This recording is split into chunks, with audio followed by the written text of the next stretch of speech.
Black couple kicked out of dealership. Billionaire son returns next day with two Rolls-Royces.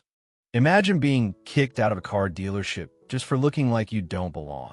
What happens next? Their son returns with his secret billionaire father and two Rolls-Royces. But the real shock isn't the epic confrontation, it's the family secret that unravels afterward. Subscribe, like, and listen to the full story now. The Georgia's sun warmed the quiet, tree-lined street in suburban Atlanta where Malcolm and Clara Jackson had built their life. Their home, a modest but meticulously kept brick ranch, stood as a testament to decades of steady work and quiet perseverance. Malcolm, a man whose hands bore the ingrained grease and calluses of 30 years as a master mechanic, possessed a calm strength and a knack for fixing anything: engines, leaky faucets, bruised feelings. Clara, a registered nurse whose compassion was as boundless as her shifts were long, moved through the world with a gentle grace that often belied her fierce determination. For over 30 years, they had navigated life's challenges together, their partnership a quiet melody of shared dreams and unwavering support. Their greatest shared joy, and the focus of much of their hard work, was their son, Marcus. Now nearing his 18th birthday, Marcus was a bright, thoughtful young man, navigating the cusp of adulthood with a blend of excitement and apprehension. He had inherited Malcolm's steady hands and Clara's compassionate heart. Malcolm and Clara had poured their love and resources into ensuring Marcus had opportunities they hadn't, celebrating his academic achievements and encouraging his quiet ambition. For months, they had been carefully setting aside money, diligently adding to a dedicated savings account. Their goal, $20,000. Not for themselves, their needs were simple, but for Marcus. They dreamed of surprising him on his 18th birthday with a reliable, safe, used car. Something practical, maybe a low-mileage sedan or a small SUV, that could take him to his college classes come fall, ferry him to a part-time job, and give him the independence he was ready for.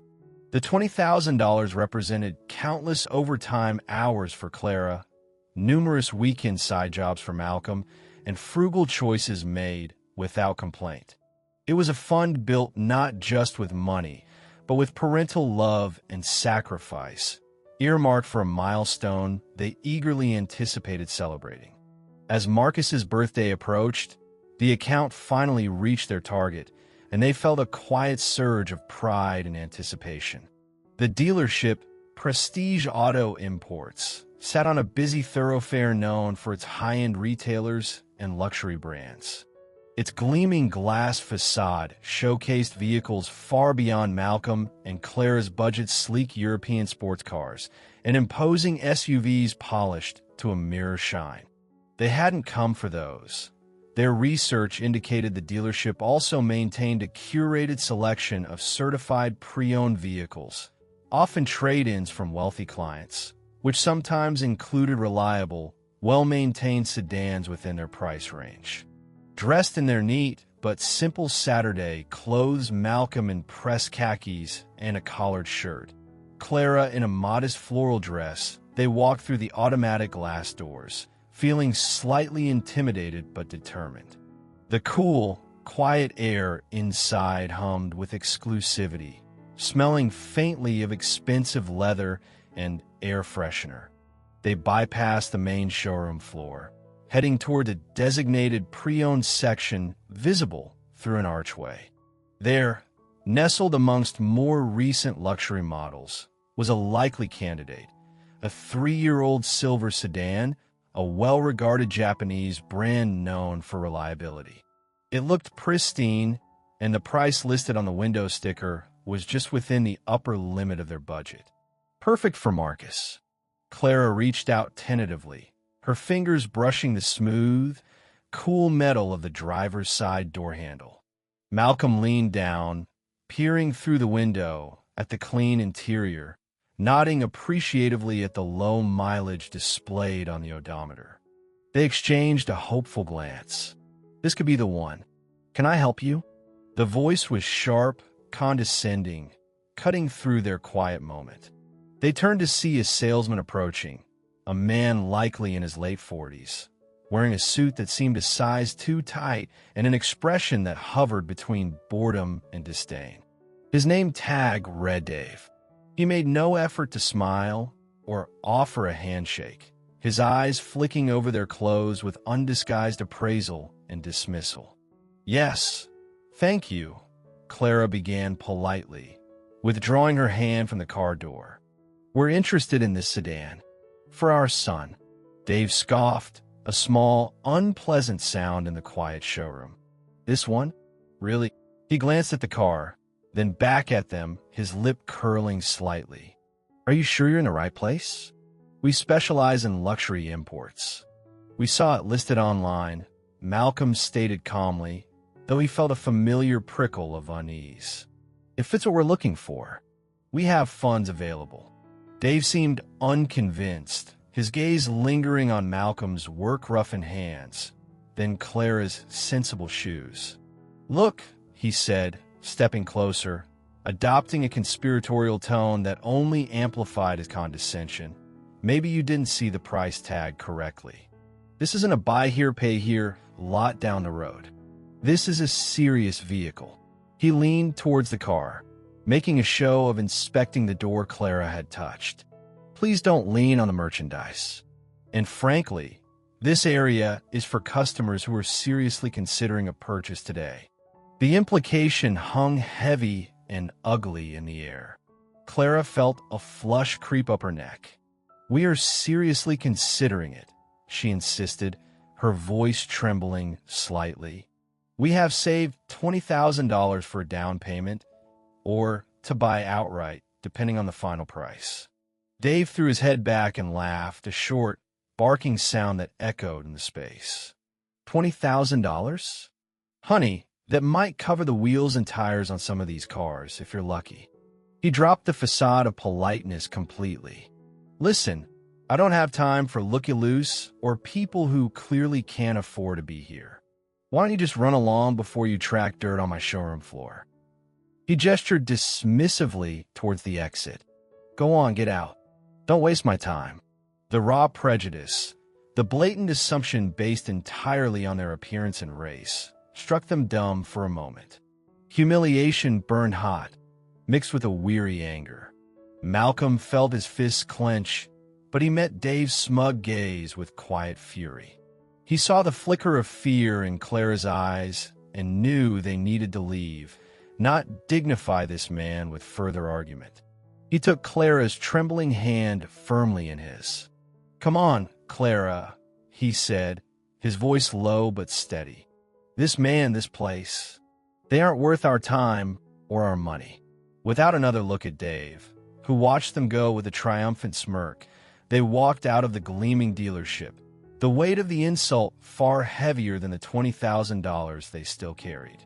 The search for Marcus's birthday car felt suddenly, deeply tainted. The drive home was thick with unspoken emotions. Clara stared out the passenger window, blinking back tears of anger and humiliation. Malcolm gripped the steering wheel of their aging but reliable sedan, his jaw tight, his usual calm demeanor replaced by a simmering resentment. They had faced prejudice before, those subtle slights and assumptions that were a painful reality of navigating the world as a black couple, but the blatant disrespect, the outright dismissal by Dave, felt particularly galling. When they arrived home, they initially didn't tell Marcus what had happened. He was in his room, focused on college applications, his future bright and full of possibilities. They didn't want to burden him with the ugliness they had encountered, didn't want to dim his excitement about his upcoming birthday or the prospect of his first car. They exchanged a look they would find another car, somewhere else, and present it with smiles, burying the hurt of the dealership incident. What Malcolm and Clara didn't know was that Marcus was navigating his own complex new reality, one he hadn't yet shared with them.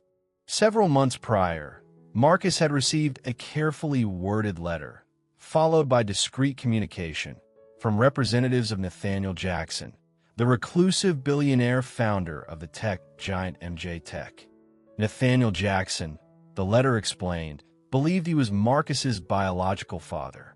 Nathaniel had been involved with Clara briefly, years ago, long before she met Malcolm. Young, ambitious, and buckling under intense pressure from his wealthy, status-conscious family who disapproved of Clara, Nathaniel had made the difficult, regrettable choice to walk away when Clara discovered she was pregnant. He had always ensured, through anonymous channels managed by lawyers, that Clara receive some financial support, wanting his child provided for, but fearing the repercussions of direct contact for himself and for Clara and the baby. Now, years later, older, wealthier, and perhaps lonelier, Nathaniel felt an overpowering need to connect with the son he had never known. He had hired investigators to locate Marcus respectfully, learning about his life, his upbringing by Malcolm and Clara, his character. Tentative contact had been made. Marcus, initially shocked and bewildered, had cautiously agreed to meet Nathaniel. They had begun building a fragile, tentative relationship, mostly through video calls and emails, with Nathaniel offering mentorship and quietly setting up a substantial college fund for Marcus, framing it as a scholarship from MJ Tech to maintain discretion. Marcus hadn't told Malcolm and Clara yet. How could he? Malcolm was the only father he had ever known, the man who had taught him everything, loved him unconditionally. Revealing Nathaniel felt like a betrayal, a disruption to the stable, loving family unit he cherished. He was wrestling with his dual identity, grateful for Nathaniel's support and curious about this new connection, but fiercely loyal to the parents who had raised him. He planned to tell them, eventually, when the time felt right, but the secret weighed on him.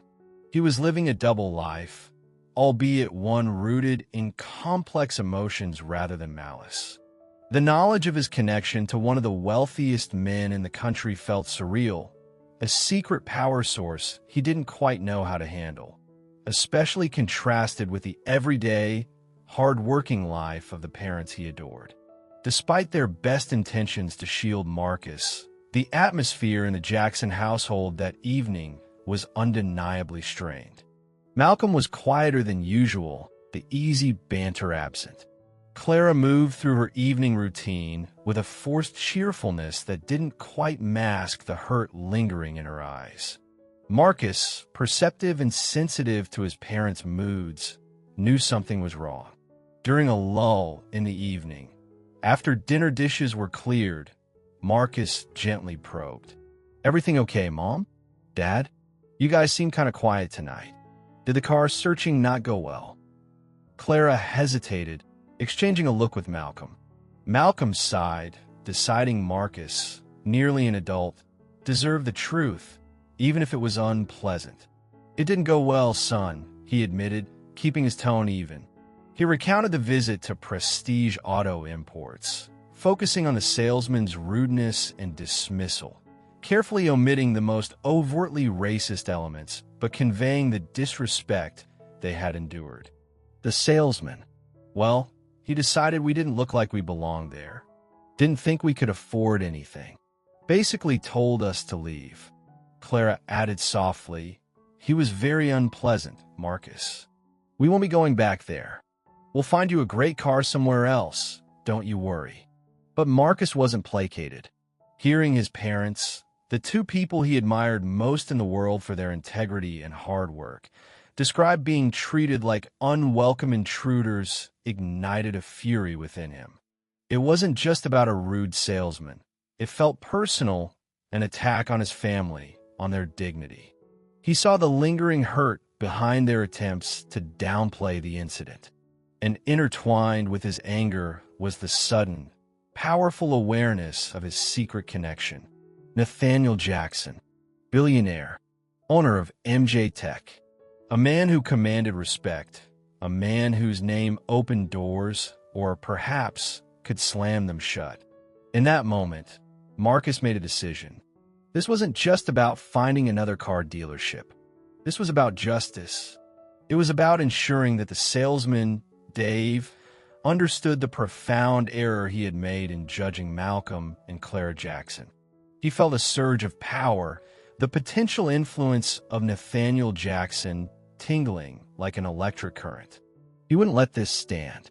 Later that night, secluded in his room, Marcus pulled out the private number Nathaniel had given him.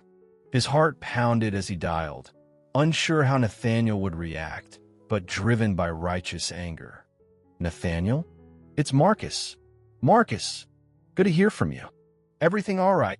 Nathaniel's voice, smooth and calm, came through the line. "No, actually," Marcus said, trying to keep his voice steady but failing to hide the anger. "Something happened today. My parents, the parents who raised me, they went to a luxury car dealership, Prestige Auto Imports, to look for a used car for my birthday.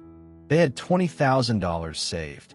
He quickly recounted the incident, his voice rising as he described Dave's sneering dismissal, the humiliation, being told they couldn't afford the wheels, being kicked out. He might have emphasized the disrespect, fueled by his own outrage. They treated them like dirt, Nathaniel, just because of how they looked. There was silence on the other end for a moment. Then Nathaniel's voice, when it came, was low and cold. "Prestige Auto Imports, you said? And the salesman's name?" "Dave something," Marcus supplied. "Arrogant guy, mid-40s. "I see," Nathaniel said slowly. The protective instinct, perhaps amplified by his guilt over his long absence, flared. This was his son's family, the people who had loved and raised the boy he was only now getting to know. They had been disrespected, humiliated. "That is unacceptable," Nathaniel stated, his voice hardening. "Absolutely unacceptable. I want to do something," Marcus pressed, emboldened. "I want to go back there tomorrow. I want that guy to know who he messed with. I want." He hesitated, then plunged ahead. "I want to show him. Can you help me? Can we make a statement?" Nathaniel considered it. This was precisely the kind of situation where his wealth, his power, could be wielded decisively. It was a chance to defend Marcus's family, a chance to demonstrate his own capability and commitment to his son. Perhaps it was extravagant, perhaps it was overkill, but the thought of teaching that arrogant salesman a lesson, of demonstrating the power behind the Jackson name, even if it was his name, not Malcolm's, was deeply appealing. "Yes, Marcus," Nathaniel said, his voice firm now. "We can make a statement. Meet me tomorrow morning. We'll pay Mr. Dave Miller a visit he won't soon forget." Hanging up, Marcus felt a thrill of anticipation mixed with a pang of guilt over the secret he was keeping from Malcolm and Clara. He had set something big in motion, leveraging a power he barely understood, all fueled by the desire to defend his parents' honor. The consequences were unknown, but his decision was made. Tomorrow, Prestige Auto Imports would see a different side of the Jackson family. In his penthouse apartment overlooking the glittering Atlanta skyline, Nathaniel Jackson ended the call with Marcus, a grim satisfaction settling over him. The anger Marcus conveyed resonated deeply, stirring Nathaniel's own complex mix of emotions. Guilt over his past actions, a fierce, nascent paternal protectiveness, and a cold, familiar instinct of a powerful man accustomed to rectifying injustices or perceived slights decisively. He paced his opulent living room, the city lights reflecting in the floor-to-ceiling windows. 16 years. For 16 years, he had kept his distance, rationalizing his decision to leave Clara as a necessary evil, forced by familial pressure and his own youthful fear. He had built MJ Tech into a global empire, achieved wealth beyond measure, but the knowledge of the son he hadn't raised remained a persistent ache, a void no amount of success could fill. Finding Marcus had been the culmination of years of quiet, background investigation. He hadn't wanted to disrupt the boy's life, especially knowing he had been raised by Malcolm, a man Nathaniel's investigators described as steady, hardworking, and deeply devoted to Marcus and Clara. But the pull had become too strong. The initial contact had been nerve-wracking, Nathaniel fearing rejection, anger, indifference. Instead, he had found Marcus cautious but curious, intelligent, carrying himself with a quiet dignity that reminded Nathaniel painfully of Clara. Their relationship was still new, fragile. Nathaniel tread carefully, offering support the college fund, quiet mentorship, trying to earn a place in Marcus's life without overstepping, acutely aware of Malcolm's rightful position as Marcus's father. He hadn't yet met Malcolm or Clara face-to-face since his departure all those years ago. The prospect was daunting. Now, this incident at the dealership provided an unexpected, if dramatic, opportunity. It was a clear injustice, a chance for Nathaniel to act decisively, to defend Marcus's family. It was also, he admitted to himself, a chance to demonstrate his power, his ability to provide and protect, perhaps hoping to impress the son he barely knew. Was it the right way? Buying Rolls-Royces seemed ostentatious, almost crude. But Marcus had asked for a statement, and Nathaniel Jackson knew how to make statements that couldn't be ignored. He picked up his phone again, his mind already working through the logistics. He didn't know the owner of Prestige Auto Imports personally, but a few discreet inquiries through his network would likely reveal connections or leverage points. More immediately, he needed the visual impact. 2 Rolls-Royce Phantoms, black, imposing. His own were currently garaged on the West Coast. He contacted his chief of staff.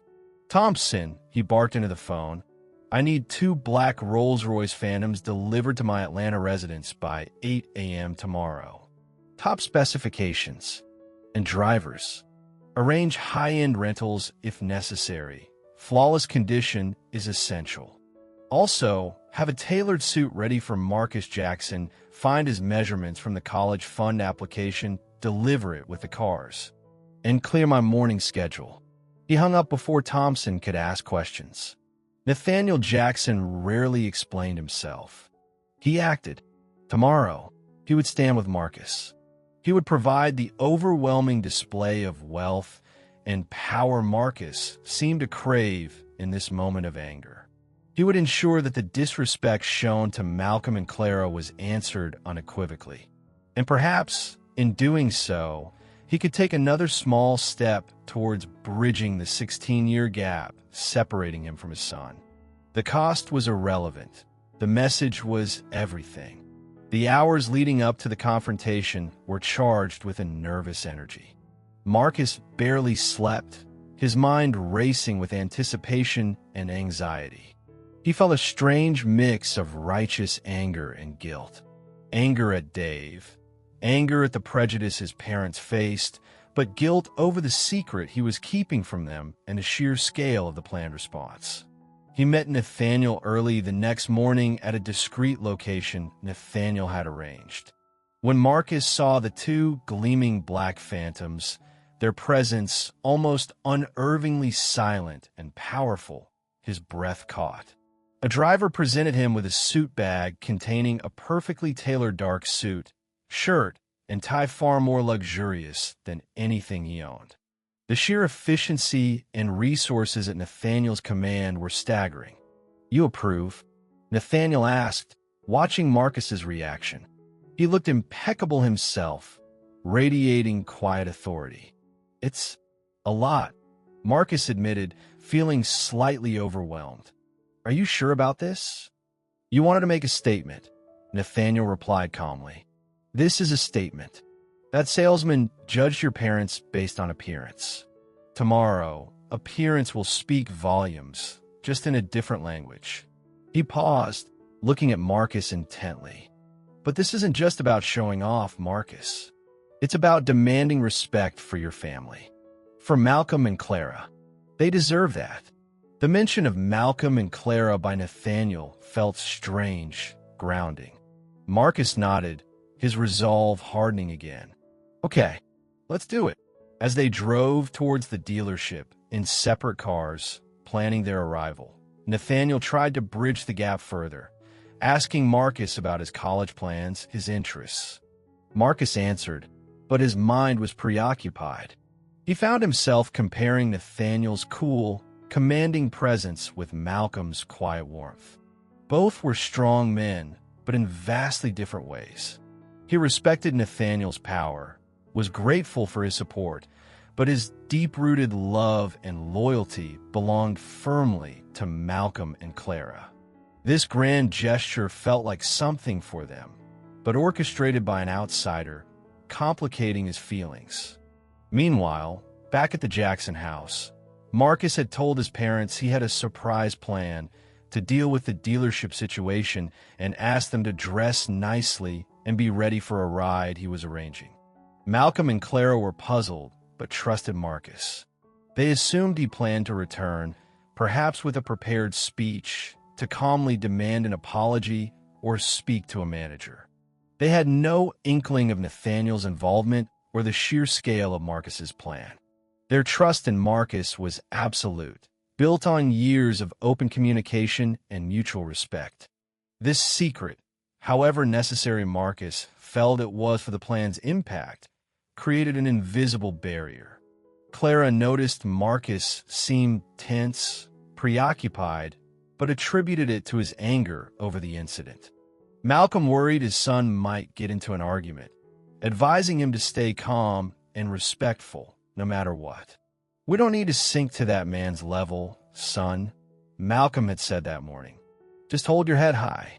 As the car Nathaniel sent arrived to pick them up, a discreet luxury sedan, not one of the phantoms, Malcolm and Clara exchanged uneasy glances. This was already more elaborate than they expected. Where was Marcus taking them? Their unwavering love for their son warred with a growing sense of confusion and apprehension about his mysterious surprise plan.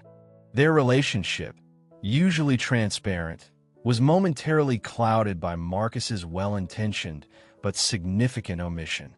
The drive towards Prestige Auto Imports was filled with unspoken questions, adding another layer of tension to the unfolding drama. The scene outside Prestige Auto Imports was dramatically different from the previous day. The two obsidian black Rolls-Royce Phantoms were parked directly in front of the main entrance, their regal presence drawing stares from pedestrians and causing drivers on the busy street to slow down. They gleamed under the mid-morning Atlanta sun, silent symbols of immense wealth and power. Precisely as planned, Marcus stepped out of the rear passenger door of the first Phantom. Dressed in the impeccably tailored dark suit, he looked older, transformed from the teenager in a hoodie Dave had dismissed yesterday into a young man radiating confidence and cold anger. He stood for a moment, letting the onlookers absorb the sight, before turning towards the dealership entrance. Just then, the luxury sedan carrying Malcolm and Clara pulled up discreetly down the block. Confused, they saw the Phantoms, saw Marcus dressed so formally, and their apprehension grew. A driver opened their door respectfully. "Mr. Jackson asked you to join him," the driver informed them, gesturing towards Marcus. Hesitantly, Malcolm took Clara's hand, and they walked towards their son, the crowd parting slightly for them, whispering and speculating. Marcus met their questioning gazes with a look that said, "Trust me." He led them towards the entrance, pausing only to nod curtly at Nathaniel, who had just emerged from the second Phantom and stood observing, a silent, powerful presence a few steps behind. As Marcus pushed open the heavy glass doors, the chime announcing their arrival, Dave Miller looked up from chatting with another salesman. His eyes widened first at the sight of Marcus's suit, then filled with dawning horror as he recognized Malcolm and Clara standing proudly beside him. The color drained from Dave's face. Marcus strode directly towards him, his voice clear and carrying through the suddenly silent showroom. "Dave Miller. Remember me? Remember my parents?" Dave stammered, stumbling backward. "Why you? What? What is this?" "Yesterday," Marcus continued, his voice cutting, "you judged my parents based on their clothes. You insulted them.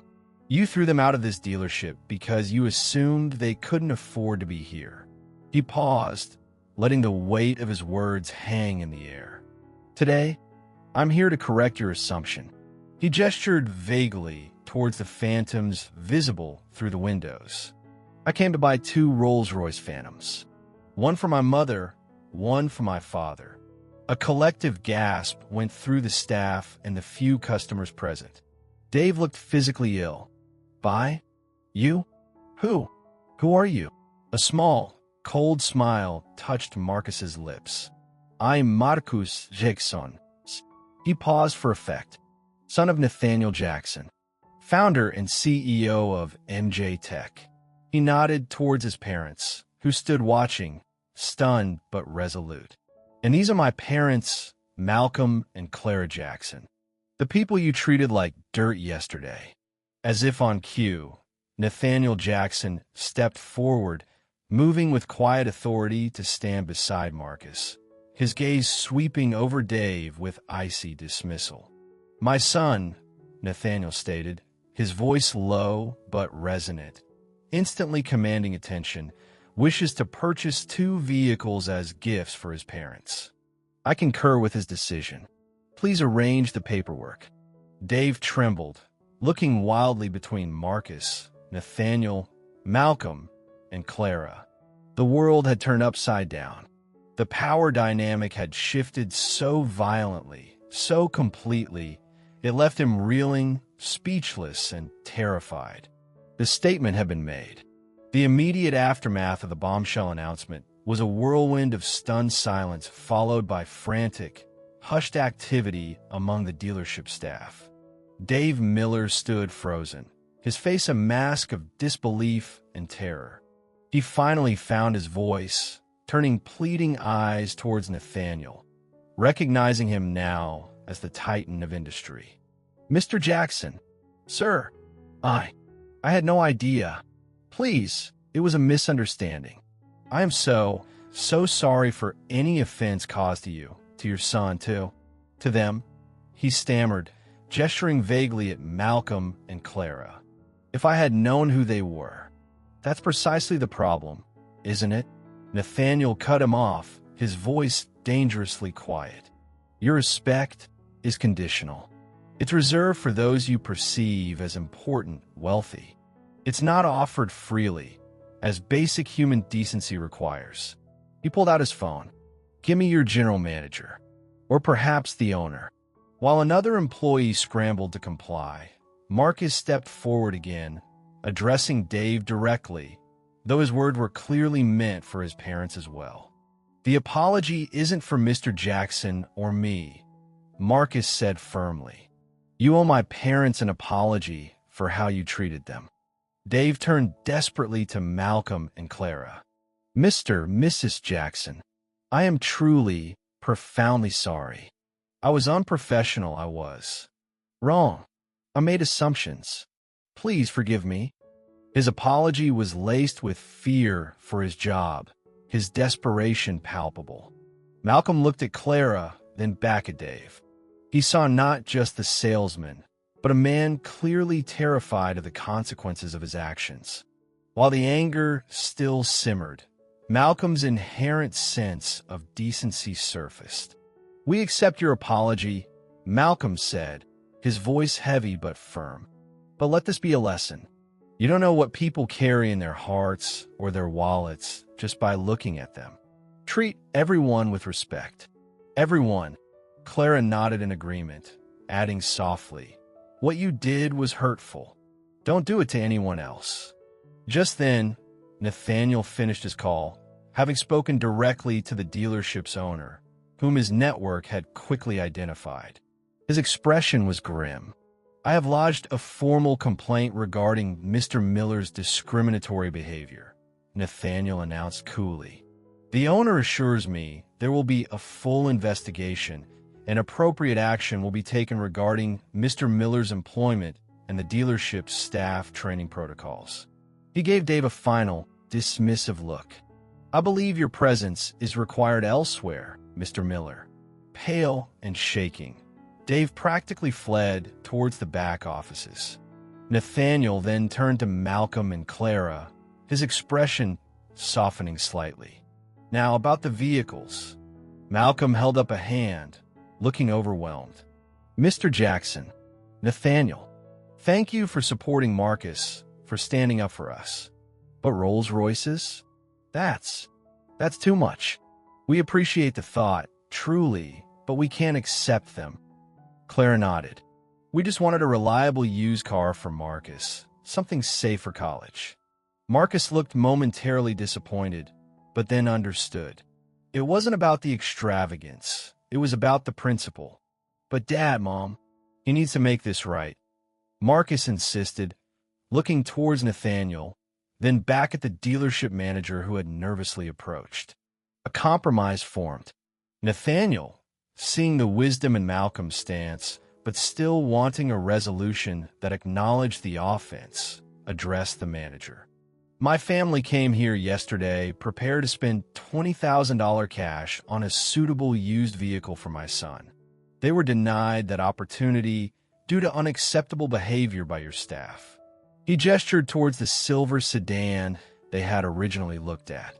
As a gesture of goodwill, and frankly, as partial compensation for the disrespect shown, I propose the dealership provide that specific vehicle to my son, Marcus Jackson, fully serviced and detailed, at no charge. Consider it the cost of a very important lesson in customer service. The manager, eager to appease the billionaire and mitigate the PR disaster, readily agreed. It was a solution that satisfied everyone. It acknowledged the wrong, provided Marcus with the car his parents had intended, albeit as a gift rectifying an insult, and allowed Nathaniel to exert his influence without burdening Malcolm and Clara with unwanted extravagance. The conflict, at least within the dealership walls, had found a resolution, albeit one orchestrated by immense wealth, but fundamentally rooted in correcting a deep disrespect. Leaving the dealership, Marcus now holding the keys to the silver sedan, a wide-eyed Thomas promising delivery.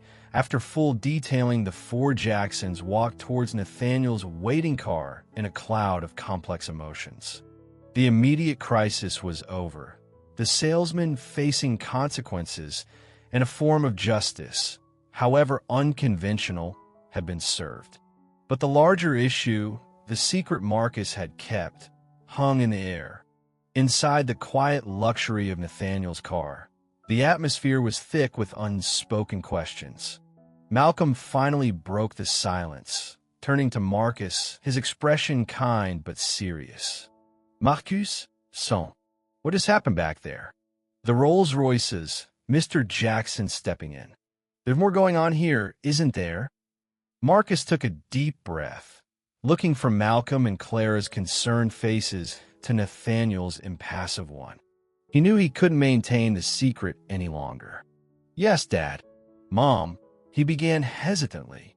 There is, he explained haltingly at first, then with growing confidence, about Nathaniel Jackson being his biological father, about the recent reconnection, the college fund disguised as a scholarship, the difficult position he felt caught in. He explained how hearing about the dealership incident enraged him and how he had called Nathaniel, wanting to push back against the disrespect they had endured. Malcolm and Clara listened in stunned silence, processing the dual revelations the existence of a biological father Marcus had never mentioned, and the orchestrated power play they had just witnessed. Hurt flickered in Clara's eyes, hurt that Marcus hadn't confided in them sooner. Malcolm felt a pang, not of jealousy, but of concern for the emotional tightrope his son had been walking. But overriding the shock was their deep love for Marcus. They saw his turmoil, his fierce loyalty that led him to act, his guilt over the secrecy. Malcolm reached out, placing a hand on Marcus's shoulder. "Son, you should have told us. We're your family, always. But we understand why you felt you couldn't." Clara nodded, tears in her eyes. "We're not angry, Marcus. Just surprised. We'll figure this out together." Nathaniel, who had remained silent, finally spoke, addressing Malcolm and Clara directly for the first time in 18 years. "Malcolm, Clara, I know my sudden presence is complicated. My actions today were driven by Marcus's desire to see you respected. Perhaps it was heavy-handed." He paused. "This incident, it highlighted a larger issue. People judged based on assumptions. I like to do something more constructive." He proposed establishing the Jackson Pride Initiative, a fund dedicated to providing scholarships and practical assistance, like reliable transportation for hard-working families in the Atlanta area facing barriers. "I'd like Marcus," he added, glancing at his son, "to help me run it as a founding advisor." This offer shifted the focus from personal drama to positive action, creating a potential bridge. It was a turning point away from secrets and confrontations towards potential healing, community impact, and the slow, complex process of integrating Nathaniel into their lives in a way that respected everyone's history. In the weeks that followed, the Jacksons navigated their new reality. The silver sedan, meticulously detailed, was delivered to Marcus, a tangible symbol of the tumultuous events, but also, now, simply a reliable car for a young man starting college. The initial shock of Marcus's revelation about Nathaniel subsided, replaced by ongoing conversations, a careful knitting together of past and present. Malcolm and Clara, while still processing the existence of Nathaniel, focused on supporting Marcus. They acknowledged Nathaniel's financial contributions to Marcus's future, but gently reinforced that Malcolm was, and always would be, his dad, the one who attended parent-teacher nights, taught him to ride a bike, offered guidance through teenage angst. Clara, with characteristic grace, even initiated a cautious, polite conversation with Nathaniel, establishing boundaries but opening a door for civil coexistence for Marcus's sake. They reflected on the dealership incident not with bitterness, but with a renewed sense of dignity, proud of how Marcus stood up for them, even if his methods were unexpectedly dramatic. Their core values, hard work, family, respect, remained unshaken. Marcus underwent significant growth. He grappled with the implications of Nathaniel's wealth and influence, realizing that while power could achieve swift results, it didn't solve underlying emotional complexities. He worked diligently to reassure Malcolm and Clara of his unwavering love and loyalty, sharing more openly about his interactions with Nathaniel. He threw himself into planning the Jackson Pride Initiative alongside Nathaniel, finding purpose in channeling the negative experience into positive community action. He learned to navigate the dynamics between his two fathers, respecting both, drawing strength from each man's different qualities. He was forging his own identity, not just as Malcolm and Clara's son, nor just as Nathaniel's son, but as Marcus Jackson, shaped by both legacies. Nathaniel, too, was changing. Witnessing the quiet strength and dignity of Malcolm and Clara, seeing the loving family unit they had built without him, humbled him. He recognized that fatherhood was more than grand gestures or financial provision. It was about presence, consistency, and respect for existing bonds. He committed himself to the Jackson Pride Initiative, finding genuine satisfaction in using his resources for tangible good rather than just corporate expansion. He continued to build his relationship with Marcus cautiously, respecting the boundaries set by Clara, learning to be a father figure, not the father figure, content for now to be a supportive presence in his son's life, grateful for the second chance he hadn't earned but was determined not to waste. The dramatic confrontation had opened a door, not just for justice, but for personal growth and the slow, painstaking work of reconciliation. Several months later, on a sunny Saturday afternoon, the Jackson Pride Initiative held its first small awards ceremony at a local community center. Scholarships were granted, and keys to reliable, refurbished cars, sourced through reputable dealers, not luxury lots, were handed over to deserving families. Marcus stood at the podium, speaking with quiet confidence about the importance of opportunity and respect. Malcolm and Clara watched from the front row, their faces beaming with pride. Nathaniel stood near the back, observing, a respectful distance acknowledging Malcolm and Clara's primary place, but his connection evident in the proud glint in his eyes as he watched Marcus. After the ceremony, Marcus joined his parents. He wasn't driving the silver sedan today. He had ridden with them in their familiar family car. As they walked out together, Malcolm clapped him on the shoulder. "You did good, son. Real good." Clara hugged him fiercely. "We are so proud of the man you are, Marcus." Marcus smiled, feeling a deep sense of belonging, his identity solidifying. He glanced back at Nathaniel, who offered a quiet nod of approval. The journey had been unexpected, born of disrespect, fueled by anger and secrets. But it had led them here to a place of greater understanding, stronger family bonds, and positive action. They didn't need Rolls-Royces to prove their worth. Their value resided in their character, their resilience, and their unwavering commitment to family and community, a truth more enduring than any price tag.